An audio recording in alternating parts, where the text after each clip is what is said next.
Got Azim now with his chest over his front knee, which is engaging those legs to look to rip those shots through with some power here. And you said it as well earlier, looking nasty. Yeah, and also I think we talked about at the beginning of the fight, control, discipline.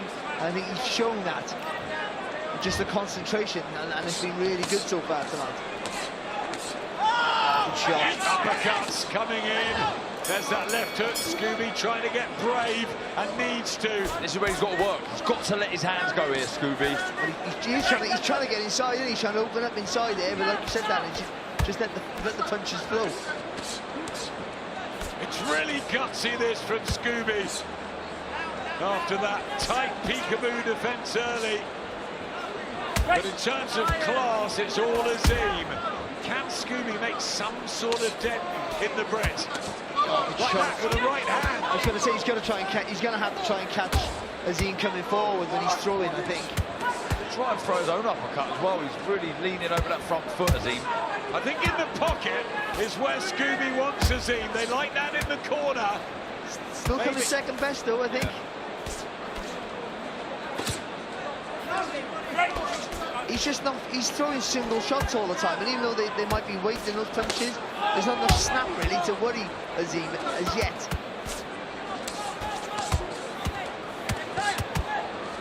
More body shots and to the head from Adam Azim. It's just so intelligent as well. He's not going hell for leather. It's educated pressure. It's good changing of gears. He's still non-stop, isn't it? Exactly. Constant pressure. They train long and hard. Huge team around Adam Azim, built to become a star in this sport. Trying to have a pop here though, isn't he, Scooby? He is trying to let his hands go. It's just not. I don't think he trains the throwing combinations.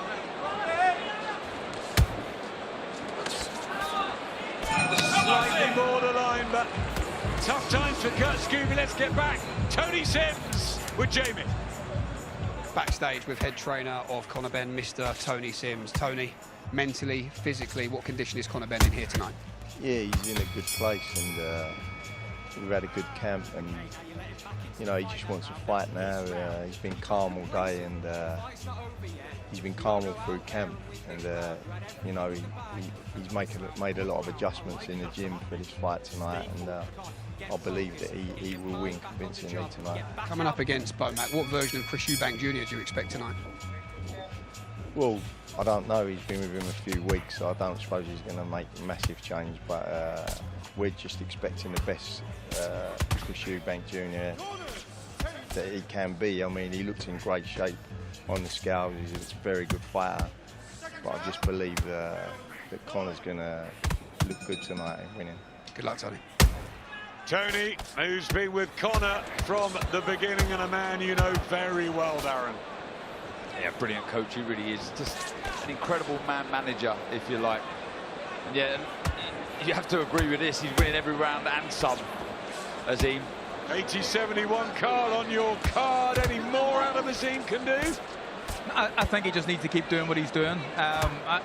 He doesn't need to take any risks. I know it's maybe not the most exciting thing in the world, but I think Scooby is potentially still a little bit dangerous. But Adam Azim is just breaking him down round by round as it goes on. How has Scooby sucked up all these body shots? Maybe because he's abs like he does. Look at the size of him. I mean, the guy's he's an absolute tank. Fair play to him. He's obviously a very tough man. Adam has been going well to the body, but Scooby has been eating him up. And also, it's not always physical. When you get to this point of a fight, when you're knackered and nothing's going your way, you mentally they start to give up. And to be fair, he hasn't. I mean, he hasn't found any answers. But you know, and he's trying to be a little bit intelligent, so he's not going gung ho. But still, he hasn't. You know, he's not looking for a way out. He doesn't feel sorry for himself yet. Lots of red. A lot of red. A lot of power shots landed. Double. More than Scooby. Yeah, he's been in total control. Adam Azim hasn't lost a round. Scooby's been competitive, not quite up at Azim's level in terms of speed, class, accuracy. Both of them very, very well conditioned. Kurt Scooby coming in at just short notice. It's great, though, that they keep him rocking and rolling in the gym and ready for these opportunities. Yep. You don't know when the the phone's going to ring, but he's in his shell now. He really is. Just seen Azim a few seconds ago, he jumped in with the left hook to the body, and I'm not a fan of that. I mean, if you surprise him, you get him. It's a finishing shot, but there's so much to go wrong. You're punching low, you're coming in from too far out, you know, and you're potentially giving your chin a target to be hit. Winging in a couple of right hands, Scooby. I guess that's his best chance of getting lucky. Footwork very good there of Azim. Just moving to his left, pinning Scooby in that blue corner. Complaining about low shots again, Azim, but he'll be learning plenty in there tonight against a fairly rough American. Good boxing from the Slough man. Well, it was on the waistband, that left hook, for sure, and a few of them have been. It depends on if the referee has said that waistband is a legal or illegal shot. I know he's got a big fight of his own coming up, but Pay a fought for Dalton Smith here. I wonder what he's thinking. Huge domestic fight that could be. You need the timing of Dalton Smith to have a chance with Azim, I think. Or crazy power, either one or both, possibly.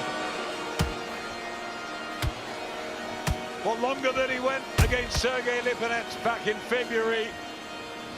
The bell to end the 9th round. Team Scooby. What are they going to say? You got to be smart. You had to line those traps a couple of times. Inside, they can move or something at whatever angle, and then you go on it. You keep loading up. He's not going to be there for those big shots. You got to set those shots up. I don't give a fuck if it's a little feint, then go on it. Tell you that one to 6'3" is there, right? On the inside, I need you to disengage something that's smothering your shot, right? Either get over them and go on it. You see he slowed down, right? Adam Azim's been up and ready to go again. Kurt Scooby taking the instructions, and every second there. The WBO Intercontinental belt on the line at super lightweight. Remember the lilac and white of Adam Azim and the beige and the cowboy boots of this character. Kurt Scooby trains in Massachusetts from California. Do you know what, his coach was spot on there as well, saying you're too predictable, you're too obvious with your shots, set traps or even feint. And even the disengage, because you're smothering your own work, to try and create a bit of space there so you can rip those punches through the middle. But you can't fight you can't fight the way you don't train. So if you don't throw punches in combinations in the gym, and they might do that, but if they don't, you're not going to do it on a fight night. You get the impression as well that lactic acid's kicked in and he's struggling to really get the... I used to get that all the time. But it's just stopping. Same sort of physique, Barry. Yeah? That's unbelievable. I mean, look at that. Just chucking them. He's got big hooks in the locker. Kurt Scooby, he just can't land one clean, and Azim controlling the ring and these body shots. I guess the crowd's gone a little flat. It's one-sided. And every round's similar, isn't it? I think that's to say. I mean, it's not a bad watch, I don't think, because Azim's going through the gears and he's staying very disciplined doing it as well. He's not making too many mistakes. And if he is making mistakes, Scooby's not making him pay for them. But still, I think he's doing his job. He's doing it well. Azim's always good to watch, and it's another part of his education as well. The 78th round of his pro career. World champion Subriel Matias, as we know, fighting Dalton Smith in January. Gary Antoine Russell, Teofimo Lopez, Richardson, Hitchens. How far away is Azim from a shot? Very close, very, very close. And I think he will get stale if he doesn't get one of those challenges. And the inactivity he's had, doing 10 rounds that he's had so far, if he gets to 12 rounds, great. It won't be a bad thing. It won't be a bad thing at all. Well, I can't understand that on the fan zone. 17% believe Kurt Scooby. We haven't given him a round. 17% of the people have accidentally pressed the wrong button there. Unless they think he's going to get one big haymaker in late. No signs of it. Adam Azim still in total control of that boxing ring. 20 seconds left in the 10th. It's an exhibition, really. I'm with Barry. I don't think this has been a bad watch, really. I mean, it's been a very good exhibition, this of, you know, shot selection, speed, and a good demonstration of how to control a contest. And good rounds, because he's been out the ring since February. Backstage, Bomac with Jamie. Yeah, backstage with Bomac, of course, trainer of Chris Eubank Jr. Bomac, in terms of physical, mental, what shape is Chris Eubank Jr. in right now ahead of a big fight for him? It's all above. I love him up above, so it's time to go. That's where we're at. As a coach, what do you believe are the biggest dangers that Conor Benn presents as an opponent in a boxing ring? He got some good will to him. He got a good will to him. As long as you break that will, we should be all right. Based on the tactical adjustments, Bomac, you're going to make in this fight, how do Team Eubank believe they can win this fight in comparison to how they did in April? Well, that's easy. He won the first fight already, so going into the second fight, we know Ben's going to come. Just, you know, be a little bit more sturdier, press the issue a little bit more. Do you believe you can do it inside the distance? I'm sure we will. Good luck, Bomac. Inside the distance, that's what Chris said at the York Hall last night after the ceremonial weigh-in. He expects to stop Conor Benn this time. Will this one go the full 12 rounds? 100-89. Carl Frampton. It's a shutout.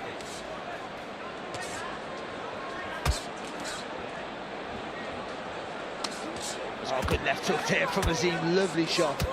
Took the shot to Scooby on the glove and come back with a lovely left hook. No, you have willing Scooby to have a bit of success here, haven't you? Just to get a little bit of drama. Deep into the fight. Good rounds for Adam Azim to be ticking off for this sort of ring journey, Carl. Yeah, I mean, he's a mile in front, isn't he? He's won every second of every round. I just don't think he needs to do anything too mad or reckless in the last round and a half that we have left here. He's by far and away in front, and I agree with what Barry and Darren saying. It's not, although it's very, very one-sided, it hasn't been the most boring fight or anything like that to watch. I think clearly the boxing ability of Adam Azim has been on show, and it's certainly exciting me anyway.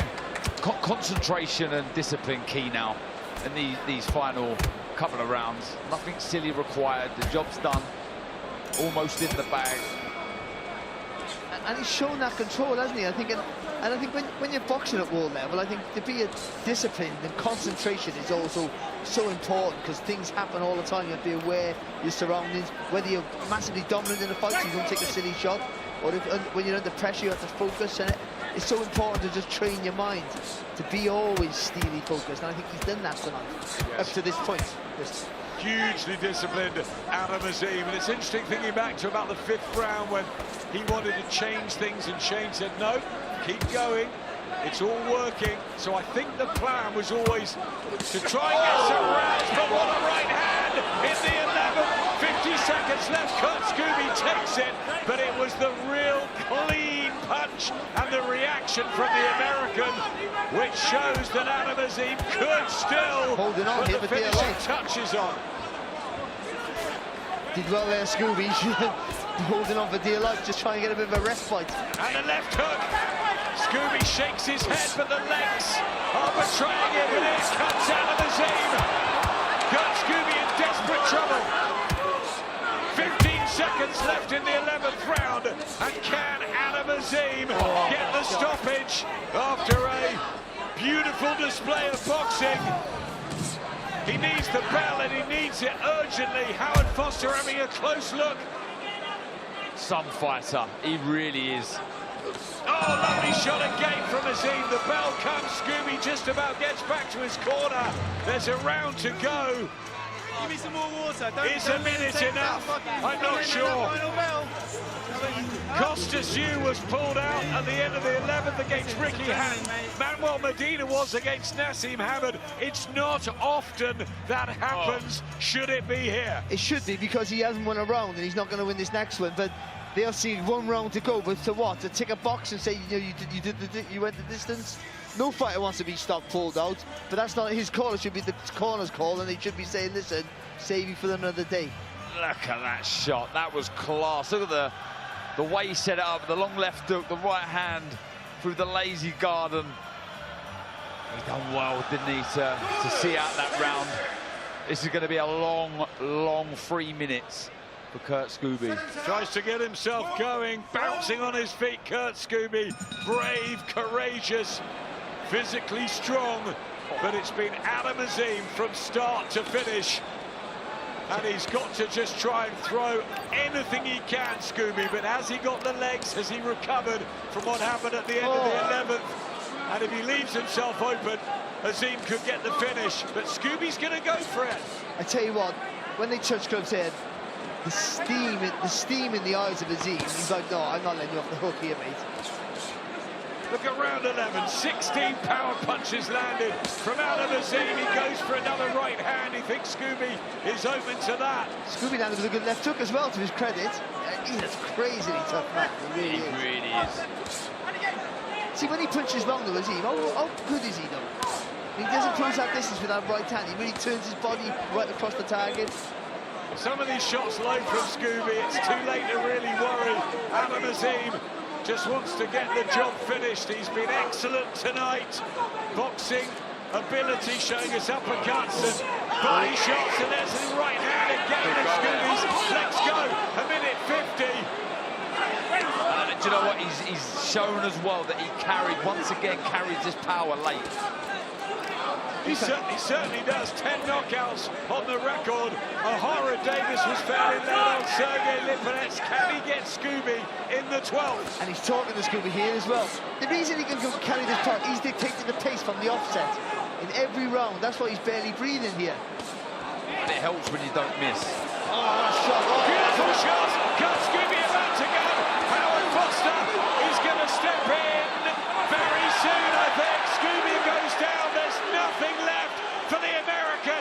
Adam Azim is going to get the stoppage win.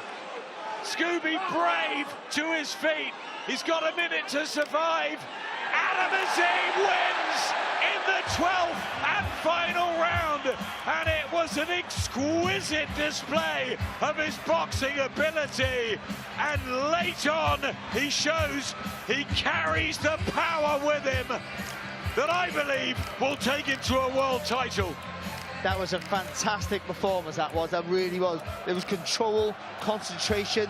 When everything's going your own way all the time, Dan, and you know this better than I do, everything's going your own way, you can lose concentration, can't you? Yeah. You have it too easy. But he kept it for every round, and to get the finish in the end against a really tough guy, I think, let's not say it's a massive statement, because this fighters above him won't be that scared, but they'll know he's there. They'll know he's there, they know he's dangerous in every round. He has speed that you can't counteract, and he has power for 12 rounds. And there he is, Adam Azim. I think he wants to go and see His Excellency. He does. Turki Al-Sheikh arriving just at the right time to see the last few rounds of Adam Azim's great performance. I think Barry made a really good point there. He could have got frustrated, he could have switched off. He was switched on from the opening bell, and look at that finish delivered for the fans too. I'll tell you what he's done there. He's demonstrating everything required from a boxer to be able to go all the way. And I don't just mean from a tactical or technical standpoint, I mean mentally as well. As we pointed out, the discipline, the control, aggression. He was fired up there. You can see what it meant to him at the end. And look at this finish. It was just punch perfect, Barry. And the variety as well. You know, I was always going to say, forget about the body, because you wasted your time on the body shots, because he can take them so well. It was the headshots doing the damage, and to make Scooby take a knee. I mean, I never thought I'd see that. He's such a tough man, but that's a statement there. And him and Dalton Smith is the fight we want to see. Yeah, Adam Azim, Dalton Smith, sign me up now, as we say. And you'll need Dalton's got impeccable timing, and that's the antidote to that. It will be a great fight. Dalton Smith wants to fight, Adam Azim wants to fight. We're not ready yet. It needs a little bit more brewing, as Carl Frampton said earlier. It will happen in 2026, and I think it will be a rivalry that maybe picks up off Eubank and Benz. Adam Azim with a terrific victory here, and next week It's Riyadh. Bam Rodriguez. Barry Jones, his biggest fan. On a huge night. Topped by Benavidez Yard. Devin Haney as well against Brian Norman. It's the Ring 4 night of the champions. Abdullah Mason and Sam Noakes. Probably the best fight card of the year. But listen, this isn't bad, is it? Adam Azim, world champion in waiting, question mark. That was very good. Ladies and gentlemen, here is the official time. 2 minutes, 1 second of round number 12. Our referee, Howard Foster, stops the contest. Therefore, your winner by way of technical knockout. Still undefeated, and now the WBO Intercontinental Super Lightweight Champion, Adam the Assassin Azim. 14-0, his 11th stoppage win. It came late, but every other round he demonstrated his sweet science. Adam Azim is the IBO Intercontinental Super Lightweight Champion, and he'll be fighting for a world title next year, no doubt. Yes, you are correct, Adam Smith. I guess the question is, Jen, who is he fighting for a world title next year? Obviously, we want to see the Dalton Smith fight. Dalton Smith takes on Sabril Matias. Teofimo Lopez, who's the WBO champion, looks like he will get on with Shakur Stevenson. But back to that performance, that was a statement win, wasn't it? Because we didn't know too much about Kurt Scooby, and he broke him down round after round. Yeah, I think it was just more the way he went about breaking Scooby down. I think it was a methodical performance. He never really took too many risks, which he didn't have to do. His jab is so fast. I mean, all his punches are very, very fast. The body shots as well, which kind of finished Scooby in the end. A little bit disappointing. I mean, he's taken a beating for 12 rounds, and he was on his feet at the end. Let him see it out. Let him see it out. But that's the only thing I can maybe say in Scooby's favour. He's an extremely tough man, but Adam Azim just showed a completely different level tonight. Yeah, he looked really good. Again, hopefully next year we see him versus Dalton Smith. All right, main event, Chris Eubank Jr. versus Conor Benn. Conor Benn is in the building, and he's backstage with Jamie Ward. All smiles for Conor Benn here in the dressing room backstage. Conor, it's nearly go time. How you feel? Yeah, I feel good, mate. Excited to get in there and display hard work we've been working. Once you're in here in the changing room, next time you leave, it will be when that knock comes. What do you do to keep yourself in the right headspace? I'm always in the right headspace. I'm excited to just get in there and do everything we're working on, man. The atmosphere already building out there. You've done that ring walk before at Tottenham Hotspur Stadium in April. What type of atmosphere are you ready to embrace once again? Exactly the same. I mean, we live for these moments, don't we? This is every fighter's dream, and getting to this level where we can sell back-to-back stadium shows it's something. Chris says everything's on track for a Eubank KO tonight in the rematch. What is Conor Benn's version of events of what happens in the main event? Ethan thought we weren't too thought it was going to be a nice week in the hot summer event, so you know, if he expects that and thinks that's what's going to happen, more for him. Ultimately, his best bets of knocking me out was my first fight at 160, or first fight back in 4 months. That's what we need to do to ensure victory. I'm willing to leave it all in there. Now don't wait to look.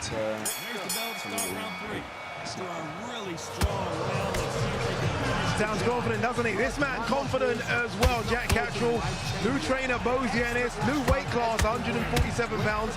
By his own admission, lackluster performances last time out against Artem Eubank and the fight before against Arnold Barboza. Needs a good performance tonight. And he takes on the engine, that man there, Eko Usman, who by difference is coming off a career best performance against Josh Taylor. Jack Catchell versus Eko Usman. Chief support's coming up next.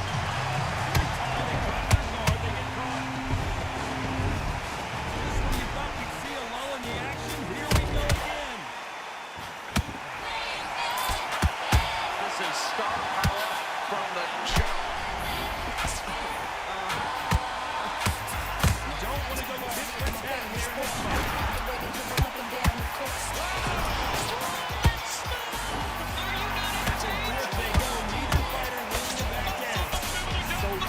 So focused. It's going to be a hard night tonight for the Scorpions.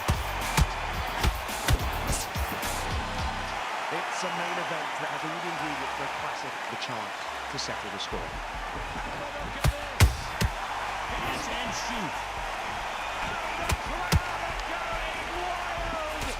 You can't rest stuff like this. I mean, even the fact that the car came in and he's on the left-hand side, so he comes out first. Everything just fell into place. The whole night, everything was it just worked perfectly. You're watching this next to your dad, and you see this come on the screen. Immediate thought in your head. That sounds like a very Eubank word to you. I felt like I actually pull it out for that moment. It seems like it's scripted. It seems like it was very WWE. You know what I mean? It was like people say this, and I don't know anything about WWE. I know The Rock. That's it. None of this was pre-planned. It was all fate. And this moment here, I mean, I already knew I had won the fight. I was going to say, because there was an element where you look at both of your faces there. There seemed to be a flicker. Was it more the nerves of not getting a decision? But there was no thought in your mind that you would not win that fight in that moment. I knew I had won the fight, but I also know that boxing is it's a political sport. It's a controversial sport. Things happen. Decisions can be made that are the wrong decisions. Just after this now, I really want to all three go. I'll put that in the This was a draw, no one would have known. You've got to wake up, you've got to get on the back foot. So you're telling me, even if I had won 11 spots, still with 25, you taking the foot. Is that something that helps drive you now in this ring? Or is it still just, it's revenge? It's legacy? I just want to do what I got to do. Look, he's tough. He's over the moon. Look, he's so happy. Because he didn't know which way it was going to go. The Zone, the undisputed global home of boxing. Over 185 fight nights a year. From the world's biggest events, straight into your home. The kings, the chaos, the comebacks. From weigh-ins to walkouts, inside the corners, raw reactions, expert analysis, behind the scenes, top commentary. Watch it your way, anytime, any screen. On your phone, on your couch, on the move. You don't just watch it, you live it. Because passion doesn't take a round dog, and neither do we. It's the glamour division of boxing.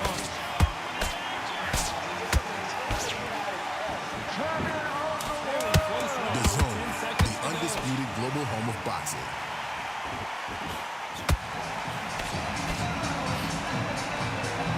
Welcome back to North London as we edge closer to Chris Eubank Jr. and Conor Benn 2. But first, a quick reminder of what else we have coming up on The Zone this week. Tomorrow in the NFL, the Detroit Lions head to Philadelphia to take on the reigning Super Bowl champion. You can catch all the action from the NFL on the NFL Game Pass, only on The Zone. There's live action from the NHL with Nashville Predators and the Pittsburgh Penguins. Pick your home all-way commentary team. And really, you can watch every NHL game on The Zone. The Zone is also the home of Serie A, and we've got the biggest game of the season coming up next Saturday. It doesn't get bigger than this, does it? The Milan Derby. And we also have the final round of the 2025 WRC Rally season. That's live from Jeddah on Tuesday, November 25th. Okay, we have a very special guest in the building. His Excellency Turki Al Sheikh is downstairs with Jamie Ward and Eddie Hall. Yes, thank you, Ade. Down here on the stage with His Excellency Turki Al Sheikh. Your Excellency, another tremendous night here. What an atmosphere. How proud are you to continue to deliver nights like this for fight fans here in the UK? We are very happy in Riyadh season with all the support of my government and my people in Saudi Arabia. We have a great partner like Matchroom. We are happy. This is the second time we deliver this big event in London in the same stadium in 2025. The first fight in April was incredible. I know you loved it. How excited are you to take your seat ringside and watch part two between Chris Eubank Jr. and Conor Benn? they delivered in April one of the greatest fights in this year and maybe many years ago. I am thinking today also, I don't know, I came here in the way to the stadium. Sometimes I think it's Eubank, sometimes I think it's Ben. It's difficult. When you look ahead to the rest of 2025 as well, in Riyadh next week for the Ring 4 card, then the Night of the Samurai as well on December the 27th. The big nights just keep on coming. Great card in Riyadh next week. Each fight in this card can be easily main event in another event. We are not talking now about the 22 of November. I am talking with Eddie. We have next year 2 big events here in London. It will be surprised. We will have Joshua in our country in February. Then there is the big fight, one of the great fights in the history of boxing. It will be in London here, maybe in September. Could it maybe be finally Anthony Joshua versus Tyson Fury, Your Excellency? I will not give you the answer, but we will have in April here, maybe in Tottenham, big fight. Then in September, we will have me and him surprise for the fans in England. Your Excellency, thank you so much. Let's grab a quick word from you, promoter Eddie Hearn. Look, that's the fight the fans want to see. Anthony Joshua versus Tyson Fury. Could we see it next year? Listen, we've all got excited about that fight for many years. I believe this is the man to make it happen. But everything we do with Anthony Joshua, we do with Turki Al-Sheikh. We've been sitting down this week. We have a lot of plans for Anthony Joshua's future. He wants to regain the World Heavyweight Championship. He wants to, of course, fight Tyson Fury. Let the man do his work. I'll keep quiet. We've got a big mouth, and hopefully we can see the fight that everybody in here wants to see. But tonight, we're about to witness something very special. Your Excellency, just final one to you. A final message to 65,000 people here in the Tottenham Hotspur Stadium, just to look forward to another special night, as I say. Wait for us in Manchester in April, and wait for us in September in London, inshallah. There is 2 big surprises. Excellency, thank you very much for speaking to us. Thank you to promoter Eddie Hearn as well. Boxing is certainly smiling. Wow, so many surprises there. I can't wait for them. You think of what His Excellency and Riyadh season have done since they came into the boxing scene 2 years ago. You think of the events in those 2 years, it's been incredible, and he just teased us there that there might be more incredible events to come next year, 2026. Already, he's done so much for the sport of boxing. All right, it is Chief support sign, Jack Catterall versus Eko Usman, a great fight at the 147-pound limit. Let's go back down to Adam Smith for 7 of them.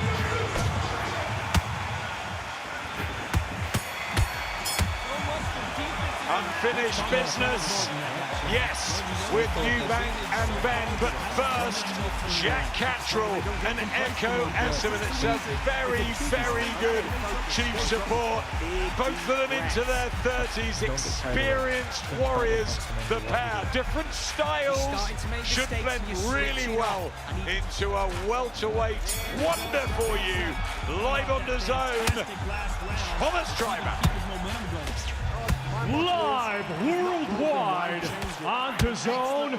Let's now welcome to the ring our chief support participants. First, we will welcome the defending champion, Eko the Engine Usman. Knockdown, they choose to go down on their own and take a knee. It's been the fight that they'd otherwise not have been taken out.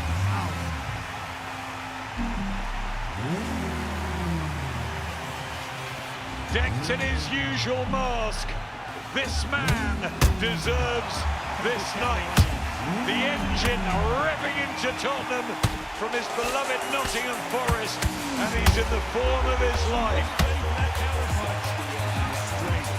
The much admired but still underrated Eko Usman, whose tight-knit team have quietly produced a wonderful 10-stone 7-man. And there's real momentum, those fan-friendly fights with Owen Cooper, with Ben Bourne, and a breakout victory across enemy lines, meaning Josh Taylor in Scotland in May. He's tough, he's skilled, Darren, and he's non-stop. He's relentless, he really is. Slow start, I guess, for his standards against Josh Taylor. Not taking anything away from Taylor, but he got going, didn't he? Found his second wind, and once he finds it, he does not stop.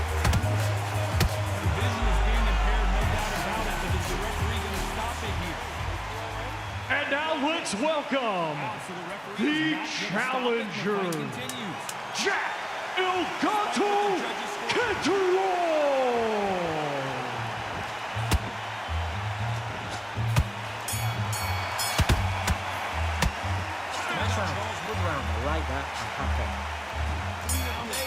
The familiar ring walk music and a crucial hour ahead in the intriguing 13-year career of Chorley's engaging Elgato. 80% the view on the fan zone, believe in him tonight.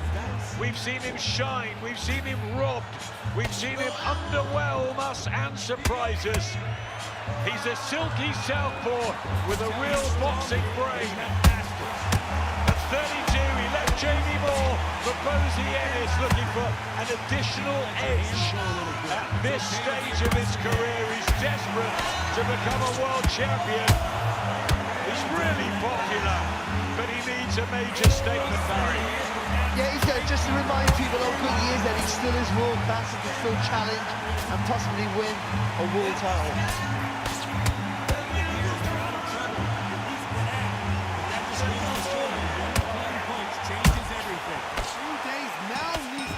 Ladies and gentlemen, this bout is scheduled for 12 rounds, and it will be for the WBO Global Welterweight Championship.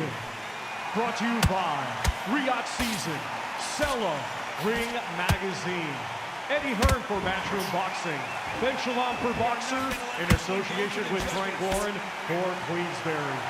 Along with their great sponsors, Everlast, BYD, Cleans, Movember, Mr. Q Casino, and Betfred. A big thanks to those great sponsors.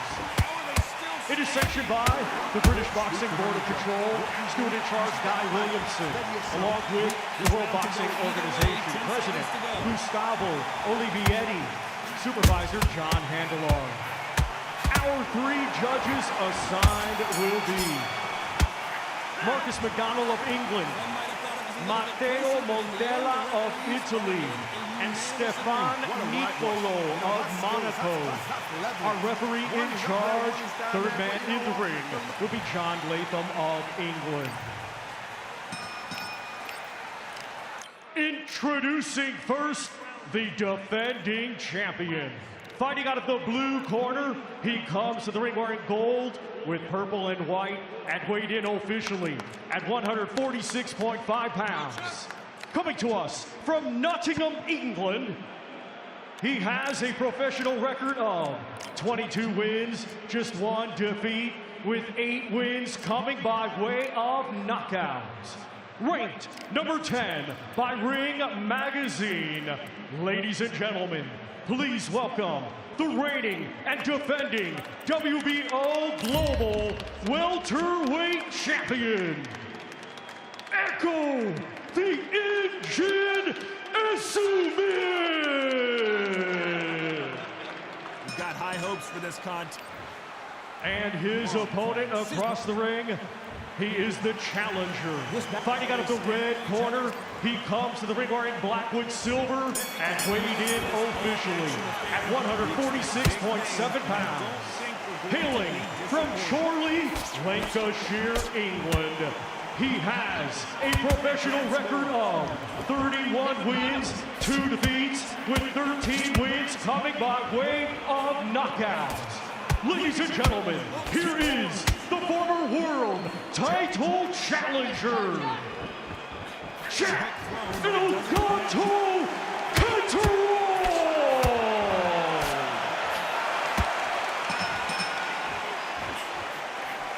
Atmosphere really building here at Tottenham Hotspur Stadium. The hors d'oeuvre ahead of the magic main event. People chanting your name. You can't even really afford them and whisper in your ear. I've been in situations like that where it can be terrorizing if you haven't got your wits about it. Taking their time in the Nottingham corner. John Latham tap for tap. Now bringing them together. You know what? That notch above you, and so I've got to respect both of them more than you do. Right, lads, you're expecting you both your game instructions at all times. When it's time to break the ball, defend yourselves at all times, and the best luck to you both. Touch lumps. Crackling Chiefs support on this mega sporting night in North London. Pitting two very experienced British fighters at welterweight together. 56 outings between them, and they got 53 victories over many years at elite level. But major stakes now. The winner of Jack Catterall and Echo Esserman, well, they will surely get a crack at a world title. The purple and white and yellow of Esserman. He's 36 now, but what form he's found at this stage in his career. And Jack Catterall, well, Darren, we know how good he can be. Yeah, a very good fighter. He really is. Be interested to see what implements and what changes Ennis may try and put into the style of Catterall. I don't think he'll be loads, if I'm honest. I think just build on what he has, and what he does have is a very good base, nice jab. Works the left-handed is really well. Esserman on the flip side, he's just found what works for him, hasn't he? He's busy, can be awkward at times, and Barry is also physically strong. Yeah, he is, and I think go back to Ennis and Catterall, it's that dynamic. Look, you can't change it. I mean, you're stupid to change it. Just when he does come to you, a bit more just weight on the shots, a bit more snap on the shots. That's all. Sometimes he touches the target and makes you miss again, but I mean, you just want to make a bit more of an impact when you do make a miss to make them pay. And I think certainly for Esserman here, he has got to touch the face, but if he just walks on the Catterall, it's going to be an easy night for Catterall, so he's got to try and do it intelligently, which he does quite often, but you can't let Catterall get into a rhythm. If you let him get into a rhythm, it's day over. You're bang on there, Barry. It's all about the rhythm with Jack Catterall. I think he started really fast here. Feet are moving well. He's in and out of range. And Echo Esserman has just got to make sure he pins Catterall into corners and slows the legs down and doesn't let him get in his groove. And it's the same for Esserman, completely different the way he does it, but his rhythm is so important. The way he gets busy, and there's lots of feint with the feet and the hands, and lots of jerky movements, and he'll jump in with sort of unorthodox combinations. Grows into fights. Excellent back half against Josh Taylor, wasn't he? Really good in the spring, trying to get the right hand going. Centre ring, Esserman. You can see the tactics already from both corners. But Catterall doesn't fight with the intensity of a Taylor. So you've got to make him work harder to get to what you like to do, push the second half of the fight for that to go into play. I'd say this is a little bit busier than usual from Catterall, ever so slightly. And I think that has been a slight criticism that he can switch off and be negative at times, but he's on the mark here in the opener, Jack Catterall.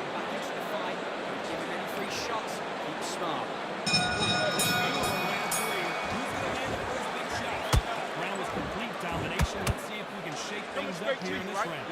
So when you keep on jabbing it, you jabbing it good. But don't back up, jab and move it close, right? When he come in, look, the uppercut there, you hold back with it, come back with another shot. You hit him with a couple good shots. Keep stabbing the body up. Keep stabbing the body, everything behind the jab. You know what I mean? Yo, if you go to your left, bring your left hook with it. If you go to that left, you know what I mean? The jab, so don't forget that right hook. That right hook right there, that was the turning shot. What we doing in the back room. That's good. You got that first round. All day long, man. He coming to you, so when he come, meet him. He coming right, run right to that shot. Jab.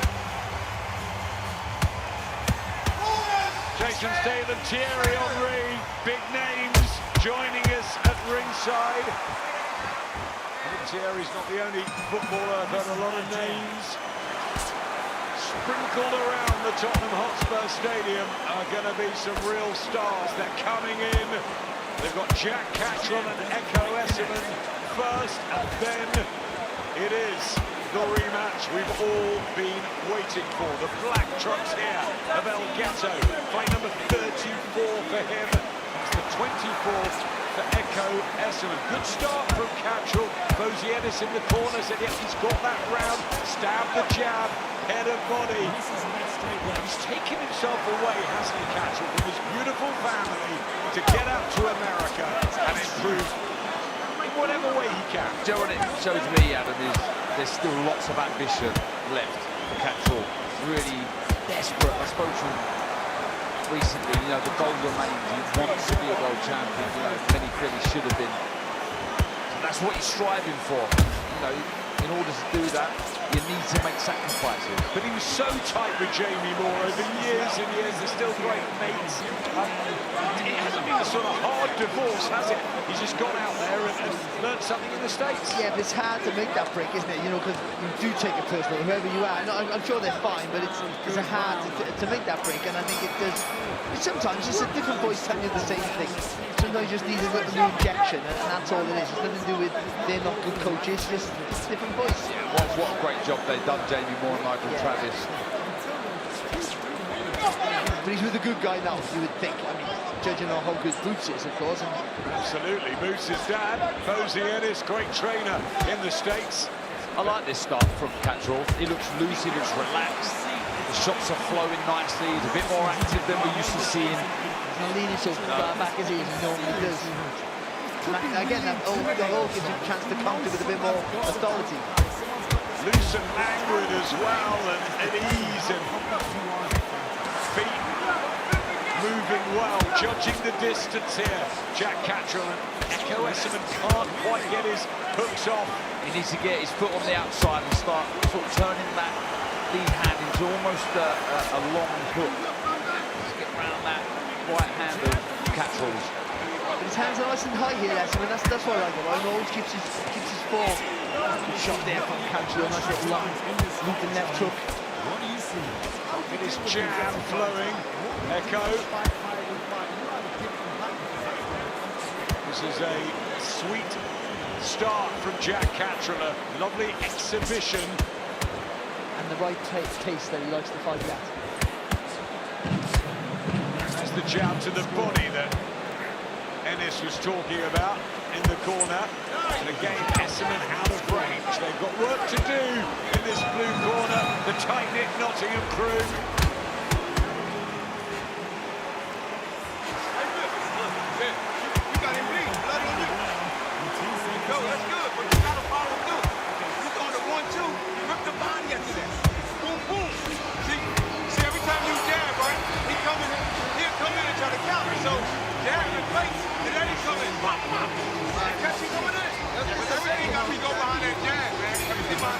Let's get some angles too, Pat. Let's get some angles. We need some angles, Pat. Yeah, we need some angles. You're doing good. We need some angles, coach. You know what I mean? He can't get around that jab. Cut. Work on that cut. Deep breath. Deep breath. I want you to double and triple that jab when you go cut. He is Derek, just like Bomac is Brian. They do have real first names as well, don't they, these tracks? It's brilliant, isn't it? The nicknames in boxing. I want one. I got loads for you. Dazzling Darren Baker. A long time ago. Darren Baker. Third round here. The gold and purple of Echo Esserman, the 36-year-old. He's a family man. Great guy from Nottingham and in great form as well. But he's lost the first couple here against the slick southpaw from Chorley, now based in America, Jack Cattrall. But we did see this, didn't we, against Cattrall's arch enemy and Josh Taylor. It was a good start from Taylor. Back come Esserman. Well, he's the engine for a reason. I'm spending a bit of time with Echo's camp this week, and they know they're the underdog here, but they believe that their man's the natural welterweight that'll do the distance better, and that Cattrall can be beaten in the latter rounds. But it's a very fresh-looking Jack Cattrall at 32. I wonder what Jamie Moore's thinking. I'm sure he's pleased. He wants to see Cattrall go and win a world title, of course. Yeah, and again, I go back to that point that if you've got to make them work hard for your strengths to take dividends in the later rounds, and at the minute, Cattrall is still controlling the pace. Looking good, well balanced, picking the shots well. Just that pouring with the right hand, isn't it? It tips you off all the time. Look at the total punches landed. Only 2 rounds, but lots of red there. 20 to the 7 of Esserman. You won't get frustrated, Echo Esserman. He's used to these long, hard fights, but Cattrall picking his punches well, going onto the front foot when he needs to. It's a very active Jack Cattrall. That's the word. You know, he's active, he's busy. He's even when he's not throwing, lots of feints with the hands, with the feet. Stops Esserman from doing what he does best, and that's really getting going. Backhand to the body as well from Cattrall. And his team have been saying they believe Echo Esserman's made for him. These two have sparred a couple of times before Esserman fought Josh Taylor. That's what they did here. So he didn't quite come off, but slipping when the jab went, he turned his head to the left, to the right hand down the middle. Nice step as well, wasn't there? Taking him into that safe zone, if you like, as he threw that right hand.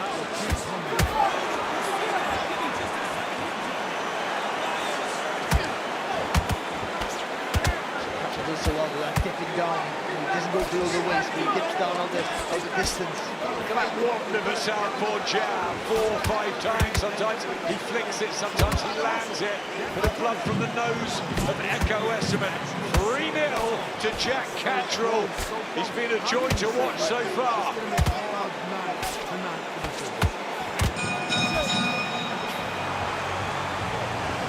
The blood's pouring from Echo Esserman's nose. Chris Eubank Jr. You can't read much into that body language. He doesn't give it away, does he? But he's had a very, very good and hard training camp with Bomac. And Conor Benn has looked much more relaxed and at ease.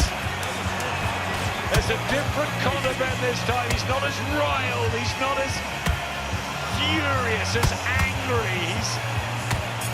He's looked good to me. Well, as you can see, the shots are shown in the arena here, in the stadium, sorry, and it's Conor Benn who's the fan favourite here.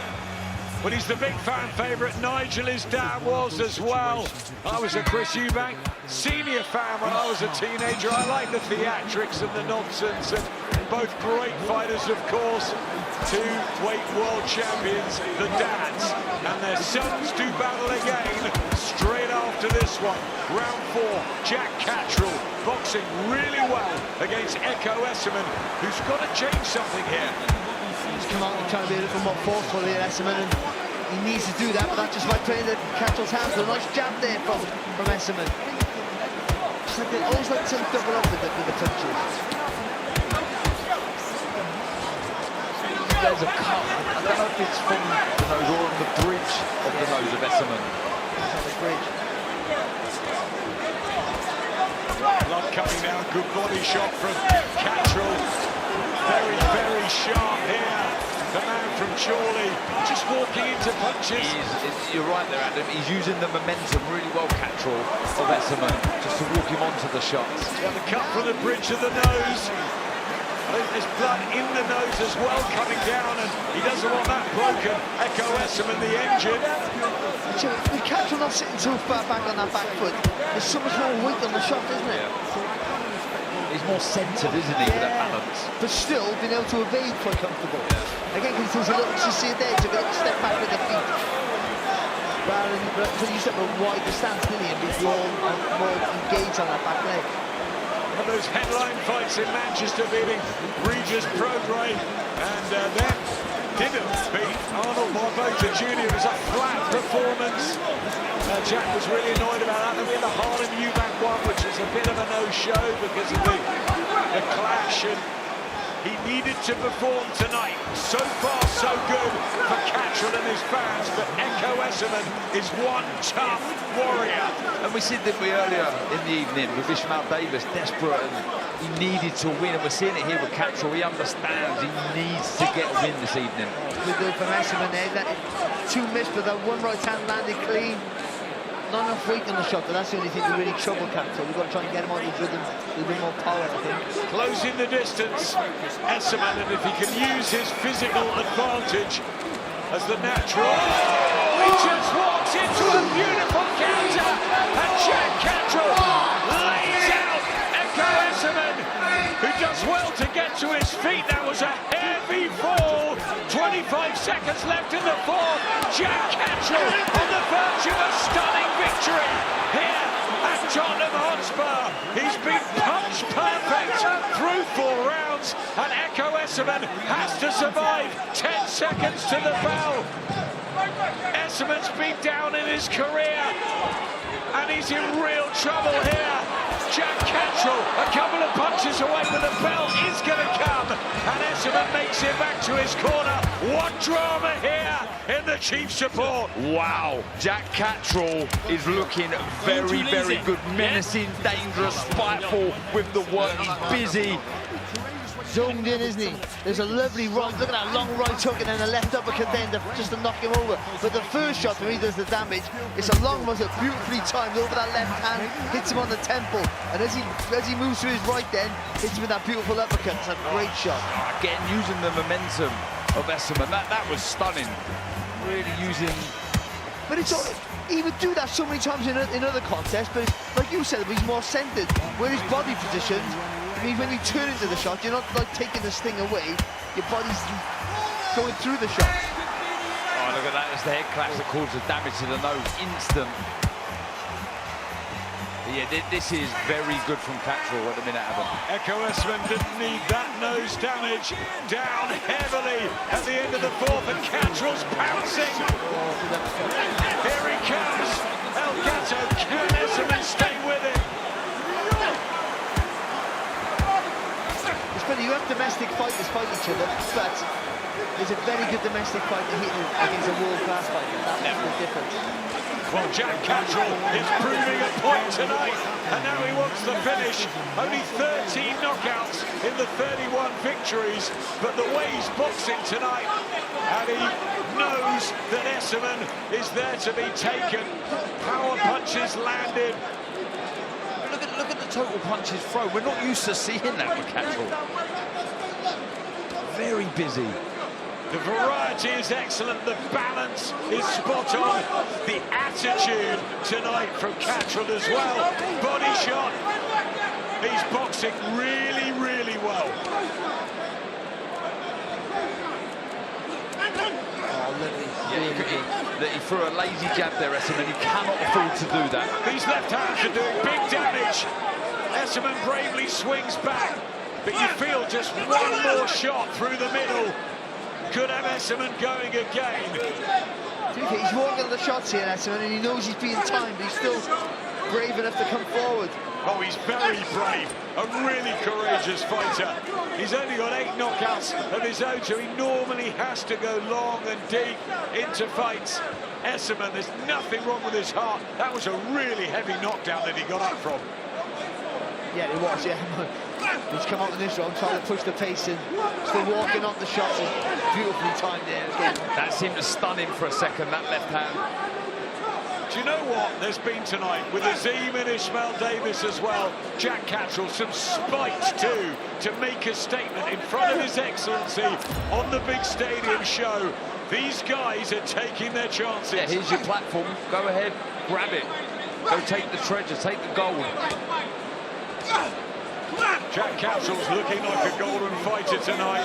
We all thought he should have been a world champion in that fight with Josh Taylor in Scotland. He beat him in the rematch and got the decision. But it's the world championship he wants now, up at welterweight. Can Echo Esserman find any way back into this? He's trying to creep forward, he's trying to get busy. Seems to have recovered now.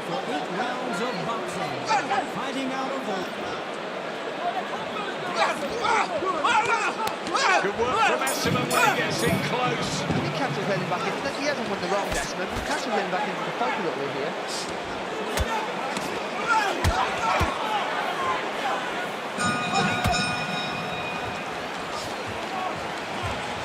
Wow.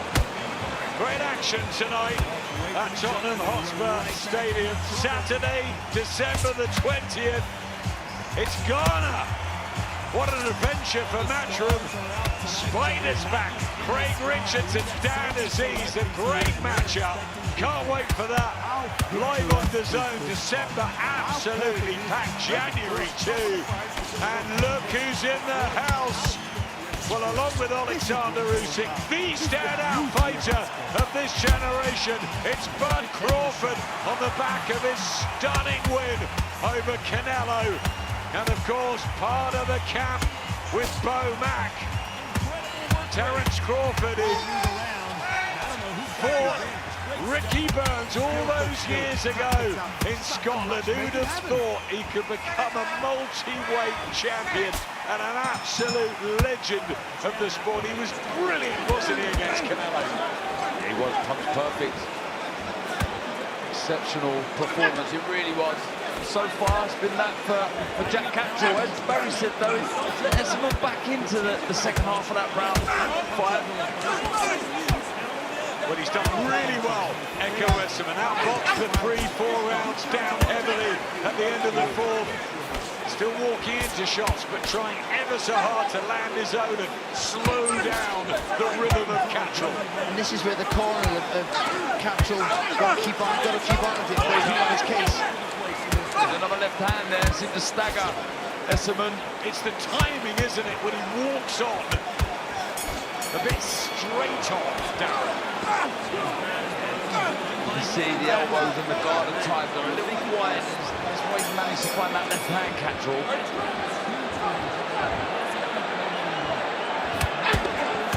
Over against Catterall. Slightly low. So John Latham keep them up.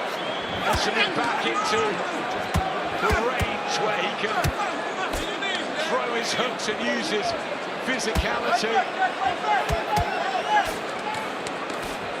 It's been a good effort from Esserman, you've got to be honest. He's not having much success at all. He's still looking to push the pace, still trying to get the punches on target. And some shot move from Catterall. Echo Esserman did some good work, and I just wonder if he's got the extra dig in there too, Jack. Yeah, without a shadow of doubt, we've seen that. But this is definitely something that Esserman could build on. But that's brilliant work. 3 shots, stunning on the back foot. But they all come from different angles. Yeah. The two of them with the angles, one went up, one went down. Round to Brown and the boys in the corner. What are they going to do here? Catterall teeing off on Echo Esserman. He's got to get those shoulders moving. There's a cutting of the right eye as well for the Nottingham 36-year-old.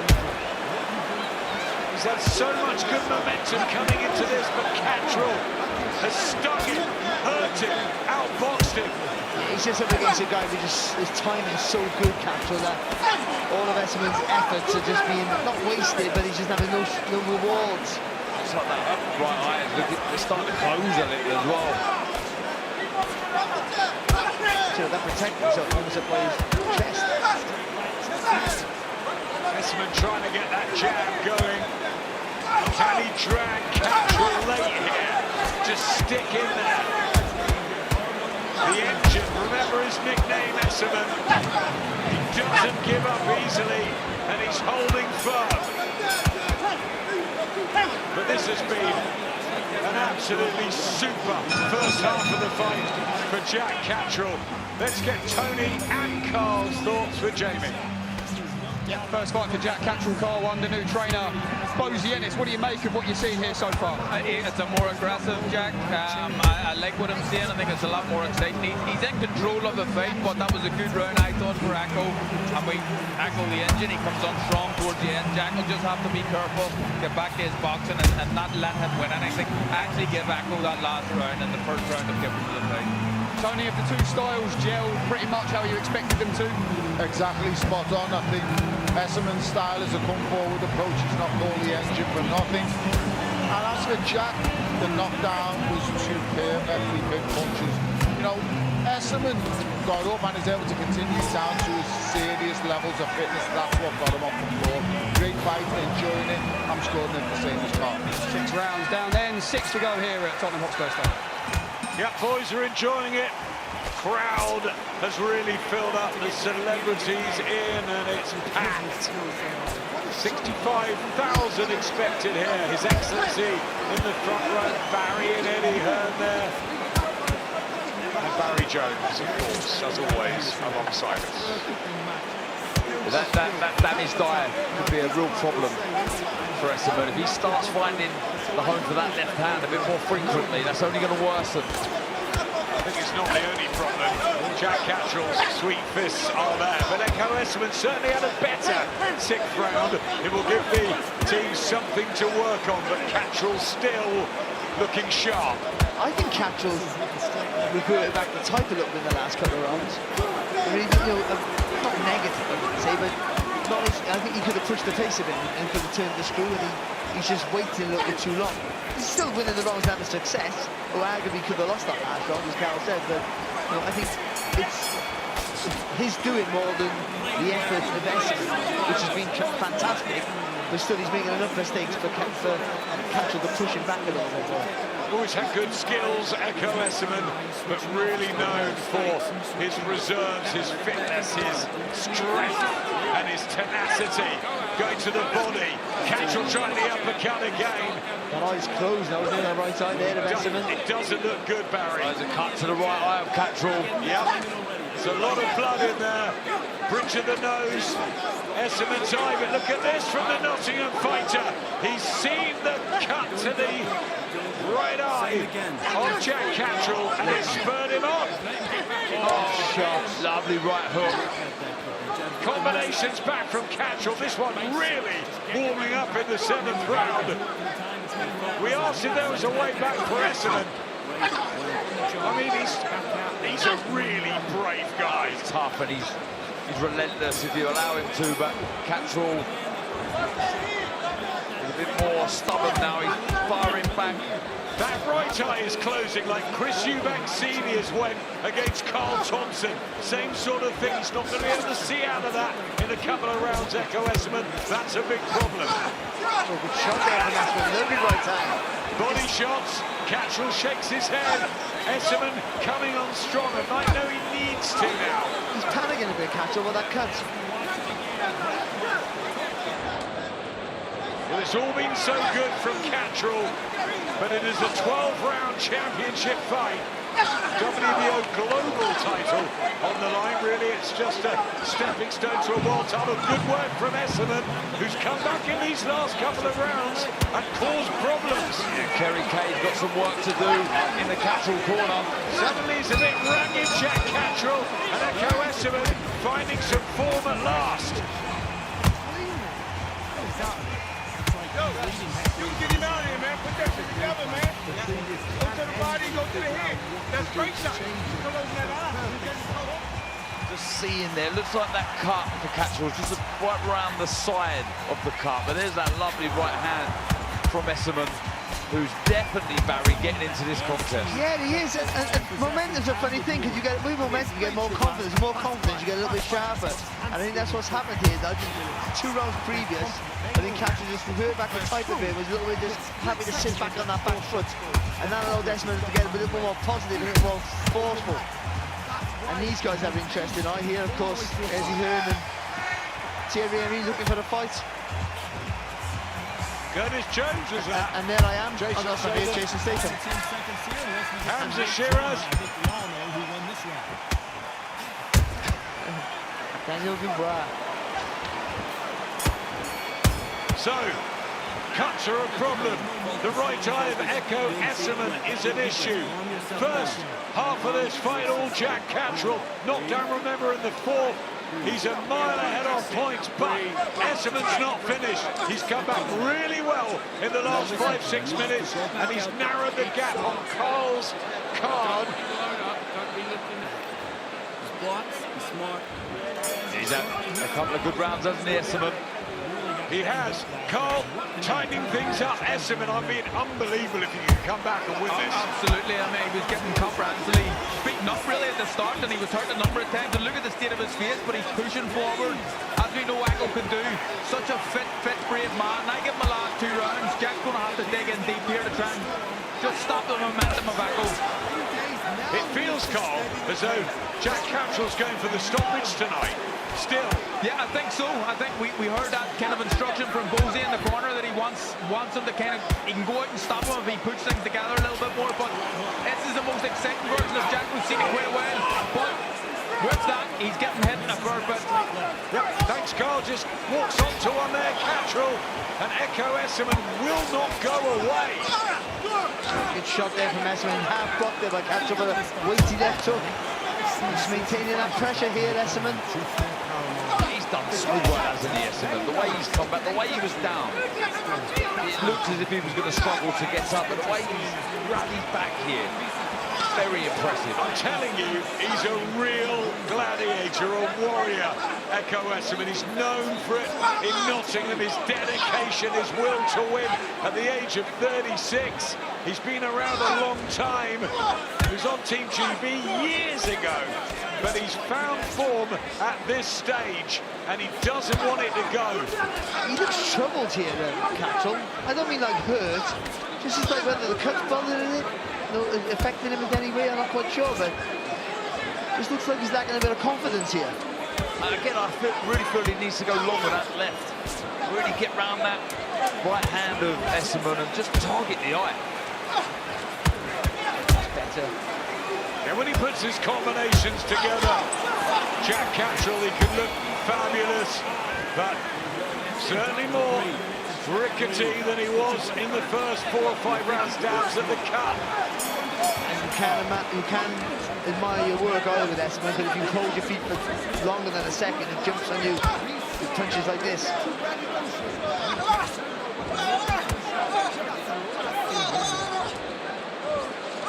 That's the physicality of Esserman coming into play down the stretch. The championship rounds. Is there a way back for the engine?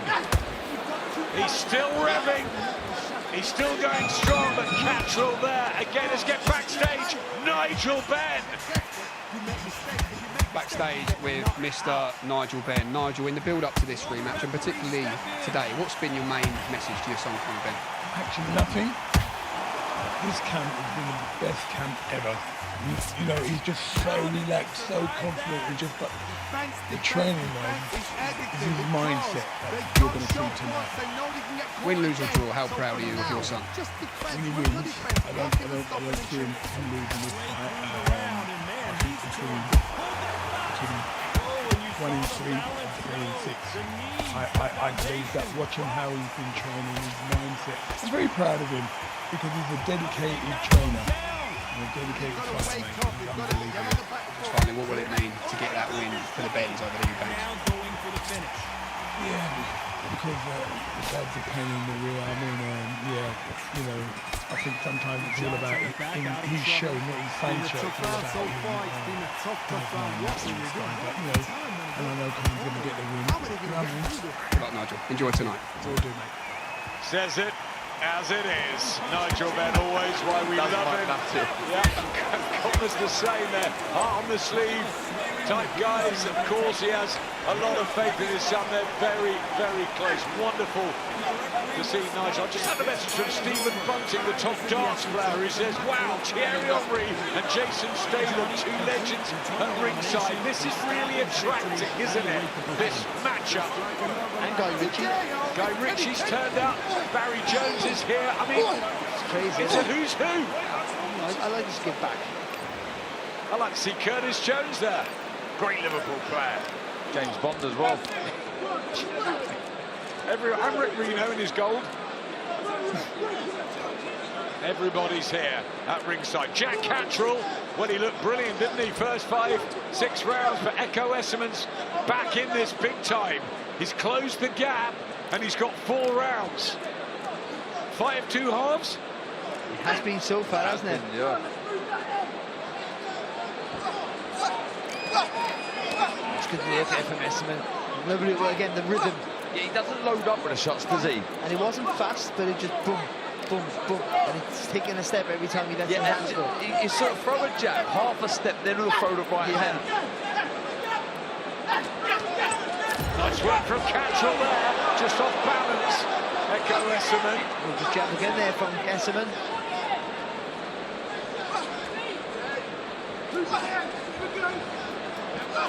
This is where Esserman wants Cantrell. Right up against the ropes. He's got throw. I was about to say, we'd like to see him throw that left uppercut a little bit more, Cantrell. Take a little step back, then throw the shot right through the middle. Yeah, and that eye is really starting to close now. But it's not affecting him, but yet the cut, I think, of Cantrell is really bothering him. Wings one into the body, trying to slow Cantrell down in this neutral corner. Here's the physical strength of Esserman, and it will test Jack Cantrell's tank in his training camp. Skills pay the bills, but sometimes these 12-round championship matches are hard and grueling. And mentally as well, if you weren't expecting a tough fight, if you thought you were going to dominate, certainly if you were dominating, and then the fight gets switched on his head, how you cope with that at certain stages of your career, it can affect you differently.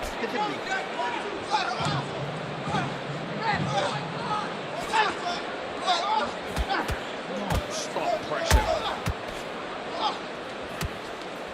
That's what he's all about, Echo Esserman. And there's a spring to his step.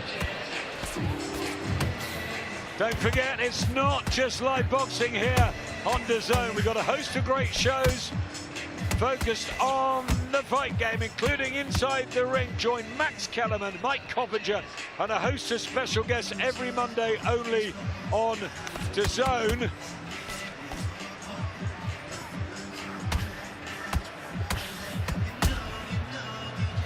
There he is, James Bond. He is. Pierce Brosnan, unbelievable. Pierce Brosnan was at Naz Kelly in December 1997 when he was Bond, I think.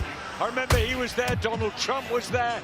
Boxing just attracts people. Jack Nicholson's been in a lot.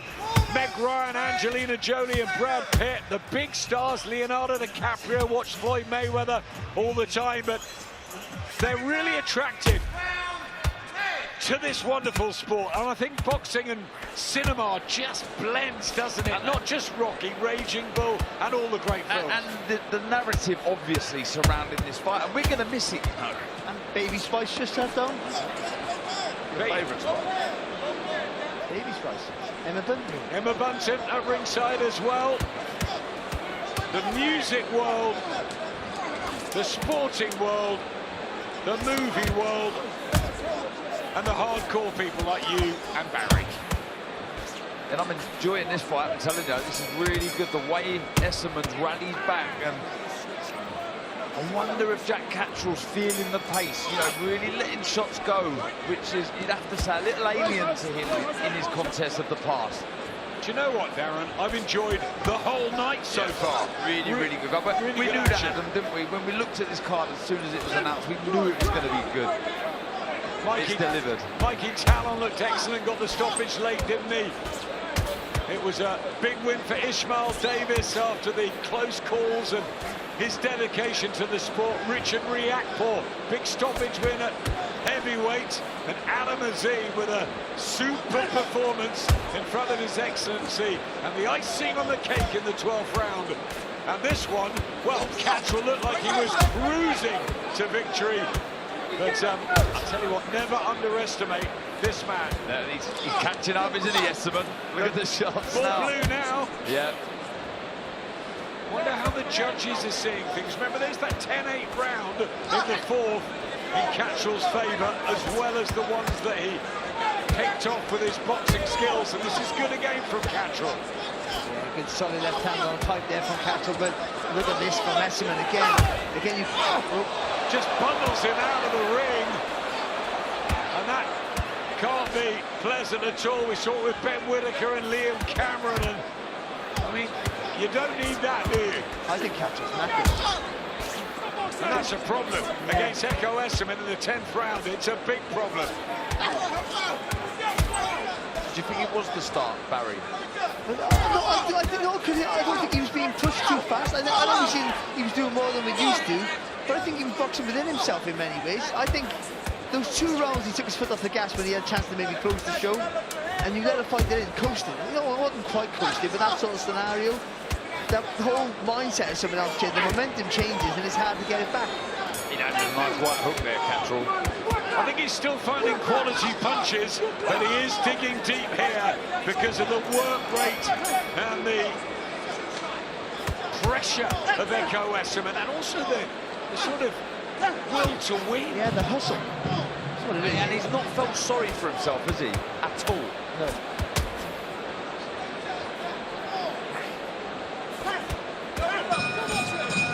Well, it's all about Tottenham, or is it about Arsenal? The legends here, Thierry Henry with Jamie.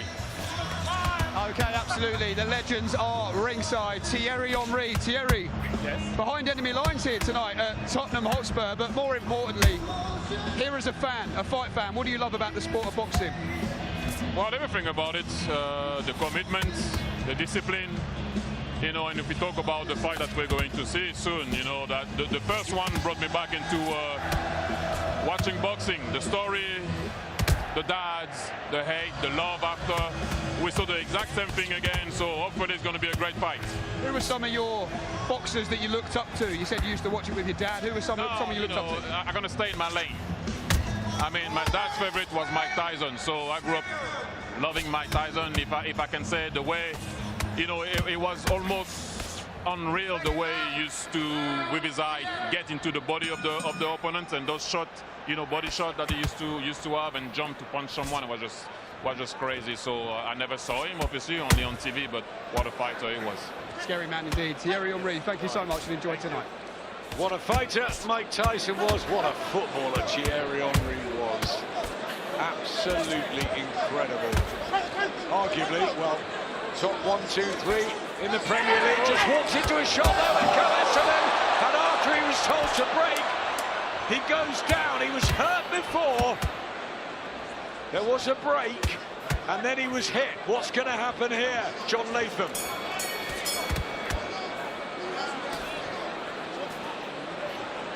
But nothing, but if Esserman gets stopped now, there's an issue there, because he'll say he got caught. Well, he's going for Jack Cattrall, and he's down, and now it's Esserman who's out, and he's not going to make that. Jack Cattrall wins by stoppage. Barry said it, there'll be a little bit of controversy because of what happened about 30 seconds or so again when Cattrall caught Echo Esserman after the break, I think, but he jumped on him and got the win. He's not celebrating. No, well, Esserman's still out of the ring here, man. Just being seen to by the medics. It's been a long, hard fight, and the most important thing is that the paramedics and the brilliant attention of the doctors goes straight to Echo Esserman, who's given everything tonight. Jack Cattrall doesn't celebrate. Very respectful. A strange last minute there. Yeah, I need to see that back, but you feel for Esserman, who was really clawing it back slightly, wasn't he? Well, not slightly, he really was. But he's hurt, he really is. But Cattrall, he found the shot, regardless of what happened earlier.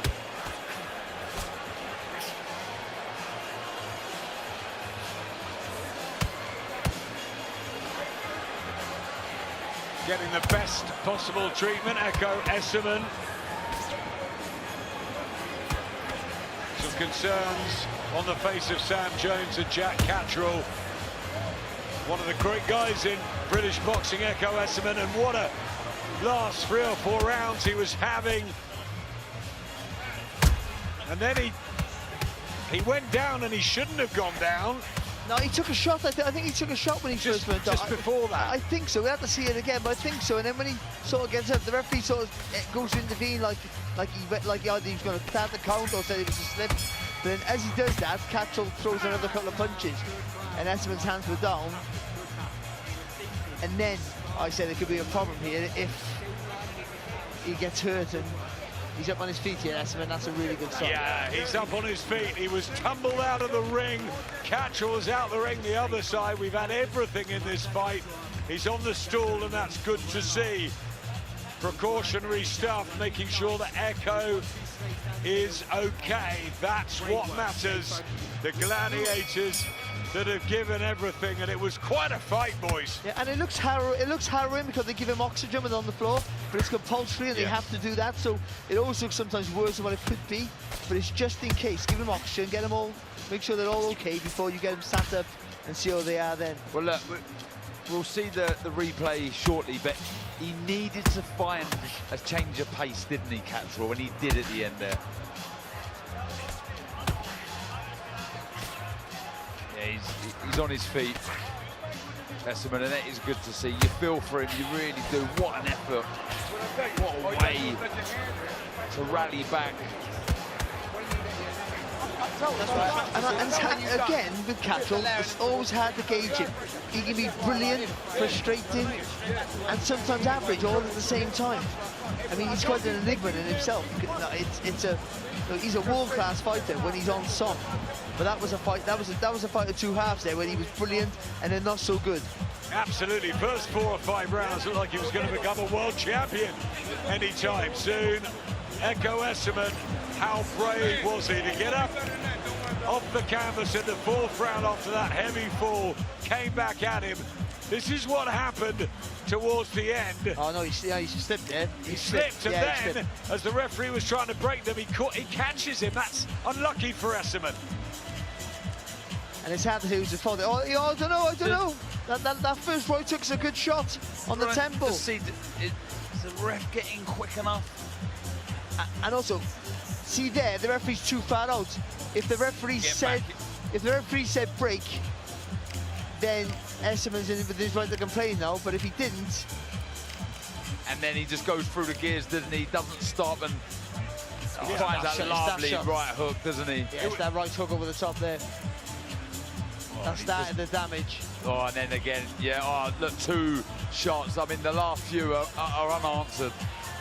And that nasty tumble out of the ring. Down. Yeah. And the paramedics, everyone's done absolutely brilliant for Echo Esserman. It was a grueling, tough fight. Just want to make sure that he's okay. Jack Cattrall wanted the stoppage win. I think he did earlier, and then he went off the boil. Echo Esserman came back, but when he had his moment, the predatory instincts. Yeah, and I think he can really build from that contest. I do, that result. Early on, he looked very good. He's shown there that, you know, he was up against it, the pace was going against him, and he was being outworked, but then he found a flurry, didn't they? But look at the respect there. He would have been worried, Cattrall. He see that he was down face first, and he'll be relieved. Yeah, both good guys, both great warriors. Jack Cattrall gets the victory over Echo Esserman. Meanwhile, so much more still ahead. We're picking on this one of such an amazing card in Riyadh next week. Ring 4, Night of the Champions. Devin Haney against the undefeated Brian Norman, who really fancies this cracker. So many headline fights live on the Zone a week today. That's Ring 4. In the ring now, Jack Cattrall wins a war with Echo Esserman. What a good fight. Ladies and gentlemen, here is the official time. 50 seconds of round number 11. Our referee in charge, John Latham, waves it off. Therefore, your winner by way of technical knockout, and new WBO Global Welterweight Champion, Jack El Gato Cattrall. Great respect between the former sparring partners who gave us a terrific tussle. And it's Jack Cattrall that moves on. He looked utterly world-class in the first 5 rounds. Echo Esserman came back. What a warrior. The engine from Nottingham is not finished, but it's Cattrall who takes the opportunity, and it's another stoppage win on this cracking night in North London. Jack Catterall talking to Jamie Ward. Jack Catterall just enjoying singing there to the Tottenham Hotspur Stadium. He was singing along with you. What an atmosphere. Congratulations. You were after a big performance. You were after a statement. Great to see that Echo Esmond's okay. They don't call him the engine for nothing. How hard did you have to work for that? You know what, first and foremost, shout out to Echo and his team. Good people, a good team. Echo's a solid fighter, and he pushed me, but I did what I needed to do in there tonight. In terms of what Bosie wanted to see from you, was that just about perfect? Yeah, of course, we've been working on things, having the confidence to let the hands go. This was the second fight at welterweight. I can still punch, but he's just having the confidence to keep throwing them hands, let them go. So I'm feeling good, and I'm excited for what's next. And in terms of what's next, we'll bring in Eddie Hearn in just a moment. But for you, the champions at 147, we know you want that shot to fulfill that dream of one day becoming a world champion, Jack. Who do you want to fight next? I want all of them. Barrios, Crocker, Norman. Who's the other one? Romero. I want Romero, I want them all. Well, let's bring in promoter Eddie Hearn. Eddie, you were just saying off camera there that Jack's victory tonight puts him #1 with the WBO. What can you tell us? Yeah, that's what we said to Gustavo Oliveira, the president of the WBO. This is a fight we believe will make him mandatory for the winner of next week's fight. Huge card in Riyadh on the ring card. Devin Haney against Brian Norman. What a fight. He's now going to be #1 with the WBO. So locking up that position as a mandatory. But like you said, so many options. That was a big win. Big respect to Echo Esmond. We're glad to see he's okay. He's a tremendous fighter and a good guy. But this man deserves another crack at the World Championship. What should have been undisputed. But now we pick up that world title at 147. Final message, Jack, not just to the fans, but to the welterweight division live on DAZN tonight. Yeah, first of all, this is unbelievable. I'm so excited for the main event. The welterweight division, I'm here, I'm straight back in the gym Monday, and I'm coming for the world title in 26. Jack, congratulations. We look forward to what's next. Well done. Good win for Jack Catterall under new trainer Bosie Ennis. That's a nice little belt around his waist. He's going to want to upgrade that one very, very soon. But good win for the whole team as well. All right, chief support down. Main event to come. Conor Benn, that man there, just getting ready, just getting limbered up. He will want to put the Benn name back into the picture, get his first win over the Eubanks in this 35-year rivalry. But it won't be easy because he takes on this man, Chris Eubank Jr., who's ready. Alongside his trainer, Brian McIntyre. Your main event, Chris Eubank Jr. versus Conor Benn. Eubank versus Benn is coming up next.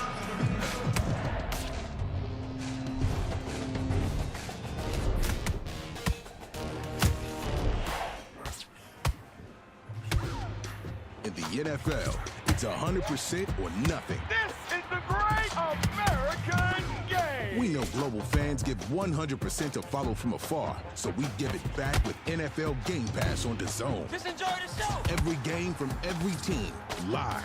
Up to 4 games at once with Ultimate Tier Multi-View. Where else would you want to be, man? The authentic American broadcast with the biggest names and best analysis. It's going to be an unbelievable weekend. 7 hours of uninterrupted football every Sunday with Red Zone. I'm Scott Hansen, thrilled to be with you. Plus a massive library of the best football shows. Show the world exactly who we are. So sit back or lie back and enjoy 100% NFL coming up on DAZN. I told you to enjoy the show. Yeah, that's what I'm talking about. 3 on 3, 1, 2, 3. Win.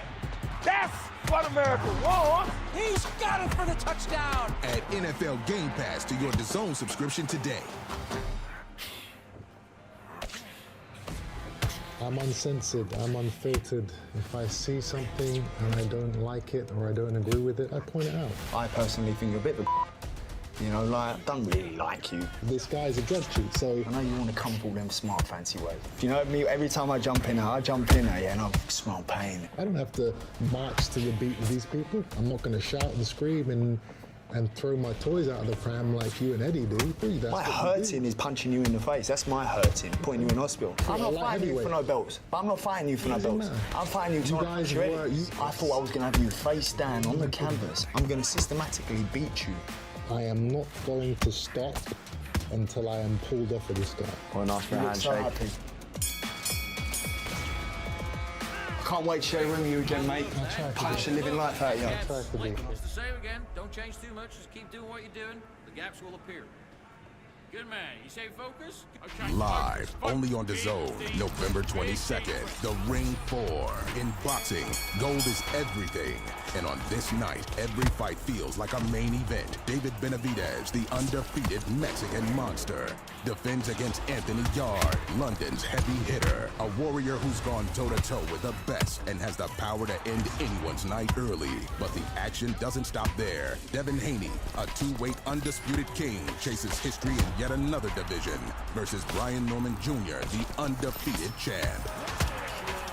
While Bam looked to unify more of his division if he can break Fernando Martinez. Plus, Abdullah Mason and Sam Noakes clash at lightweight for the WBO title. This is more than a fight night. It's 4 world titles in 4 different divisions. It's the night of the champions. The Ring 4, November 22nd. Watch only on DAZN. Welcome back to Inside the Ring. Ryan Garcia, one of the biggest stars. You got to have these characters, you got to build them, and then you got to have the fight. Because you should be the king of boxing. The greatest things in the world take patience. In the lab. Or it's a level change. I felt that. No one's looking out for boxing's best interest. Who's Crawford? Where does he fall? Yeah, I'm going to need it for sure. Are you on a different level than Canelo? We're going to see. Inside the Ring. That's the name of this show.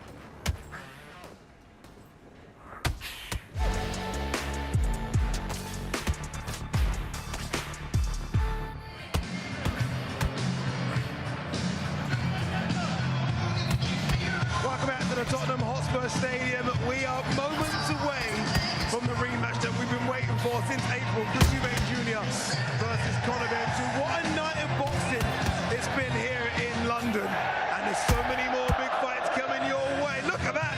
So many more big fights coming your way on DAZN in the next couple of weeks. Next Saturday we go to Riyadh, Saudi Arabia, and Ring 4 Night of Champions headline by David Benavidez versus Anthony Yard. Look at the rest of the card as well. Devin Haney, Brian Norman Jr., Abdullah Mason, Sam Noakes, and Jesse Bam Rodriguez takes on Fernando Puma Martinez. And then Ring 5 Night of Samurai, headlined by arguably the pound-for-pound number 3, the great Naoya Inoue, who takes on Alan Picasso. Also on that card, Junto Nakatani. If he wins, and Inoue wins, you know what could happen next year in 2026. Before we very quickly talk about Conor Benn and Chris Eubank Jr., what a night of boxing so far. Incredible. I'm starting to buzz now out of here, but what a night of boxing. Yes, and the DJ's playing his part as well. All right, look, before they tell us to hurry up, let's talk about this very quickly. Eubank Jr. versus Conor Benn. Who have you got? I think Ben, I've said Ben, so I'm not going to change it in my mind, but I mean, it's been flipping and flopping for a long time. I do think it's going to be a close fight. I think it's going to be very similar to the last fight, but I just have a feeling that the last fight took more out of Eubank than it did out of Ben, and for that reason, I just about favour Ben. Such a hard fight to call, isn't it? Both men looked incredible on the scales. The first fight in April was amazing as well, and normally in rematches, there's 3 or 4 fights before we get there again. Yes. They're going straight at it. They're going straight back at it, and I think that favours Conor Benn. He will have healed a bit quicker. He will be the one who wants to go into the fire sooner tonight. These guys are going to have to come to that point where the boxing and the technique and the game plan goes out the window. It's going to happen again tonight, and I just feel Conor Benn's going to want to go there. Well, he has to go there, Daddy, because he's the shorter guy. He's the one who's got to get on Chris Eubank Jr.'s chest. I can't see this being anything but another classic. Yeah, all the fights in the lead up to it have been boxing matches, but they've all been fights. Yeah. But everyone's been letting their hands go. There's no way these boys don't let their hands go as well early. I mean, they can't really fight any different than they did in the first fight. I think that Eubank would like it to be at a much slower pace, but Ben will force him to fight at a pace that he doesn't want to. I think Ben looked a little bit bigger than he was the last time. He grew into the weight. He looked like a light middleweight rather than a welterweight going up now. So I just about favour him, but I think he's going to have to force it. And like Big Tony says, bring Eubank in there really dark place very quickly in this fight. All right, we are very, very close. Atmosphere is building, as you can tell. The crowd have gone up a level. We are moments away from Chris Eubank Jr. versus Conor Benn.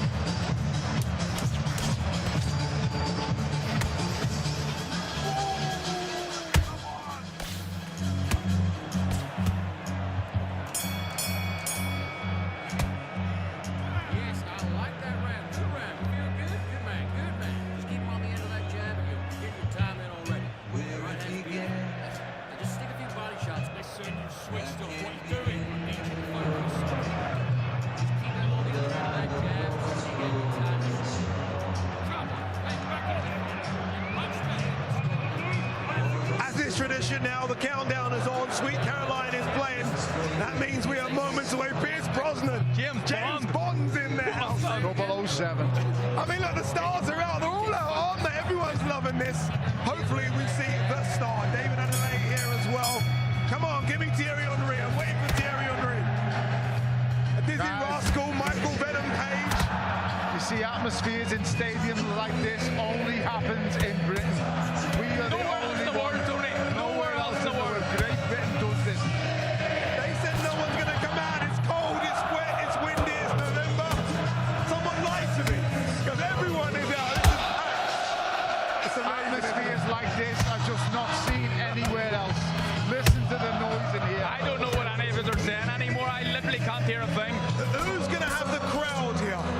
Who's going to have it? I'm not going to lie, I think it's split. I mean, I heard a lot of boos for Eubank, but then you hear cheers at the back end. I heard all cheers at the start of Conor Benn, and then cheers at the back end of him. I think it's 50-50. It is split. It's split the crowd, yeah. Just like the fight, I guess. Just like the fight. Yeah. They are here as well to be entertained. I don't think they have major loyalties to anyone. They just want entertainment. If Ben does win, and it's an if, and I have to say an if, how can they not do it one more time? It's inevitable. When they see this, how will they not do it? It's inevitable. It has to. You cannot leave a rivalry like this at 1-1. It can't happen. So unless it's a definitive answer tonight, if we get a knockout victory, yes, that's the only reason. That's the only reason not to have a third fight. So even if Conor Benn to knock out Chris Eubank in 4 to 5 rounds, there's no need. It's done. It's put to bed.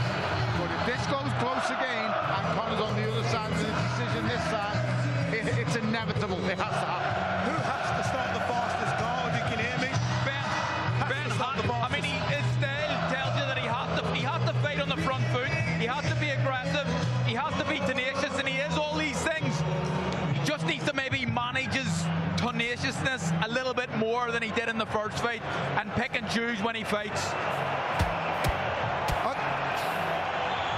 Okay, let's do it. It's time. The crowd want it, so do we. Chris Eubank Jr. versus Conor Benn 2. Let's throw it back down to your MC, Mr. Adam Smith.